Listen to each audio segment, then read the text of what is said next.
সুদূর ইতালির মানুষ তিনি। বাংলাদেশের পথ শিশুদের জন্য সঁপেছেন তার মন প্রাণ।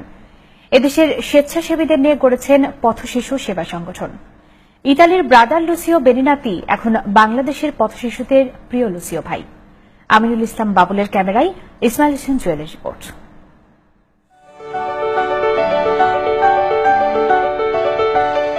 ছোট্ট একটি অফিস ঘর, সেখানেই ওষুধ আর বিভিন্ন সরঞ্জাম গুছিয়ে প্রস্তুত হচ্ছেন লুসিও।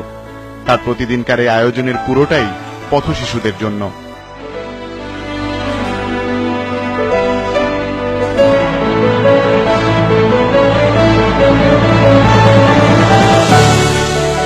ব্রাদার লুসিও বেনিনাতি প্রথম বাংলাদেশে আসেন 1988 সালে।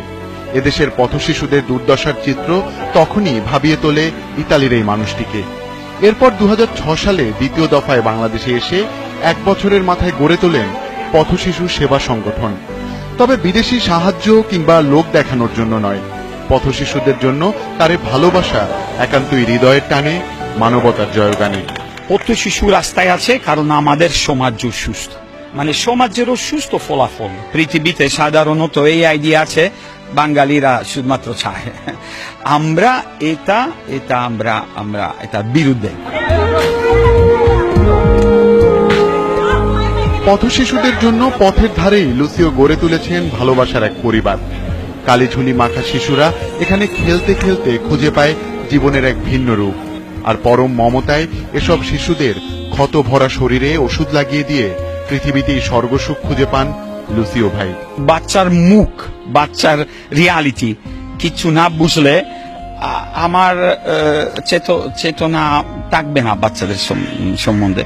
যখন আমরা পরস্পরকে সাহায্য করি, আমরা অলরেডি ওই মুহূর্তে বেস্টে আছি। হ্যাঁ, তারপর শেষে দিকে বড় বেস্ট পাবো। লুসিও স্বপ্ন দেখেন একদিন কোনো শিশুকেই আর থাকতে হবে না পথে।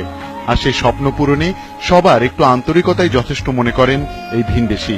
একদিনও হবে, আমি আশা করি যে আমাদের কাজে প্রয়োজন নেই, কারণ পথ শিশু নেই।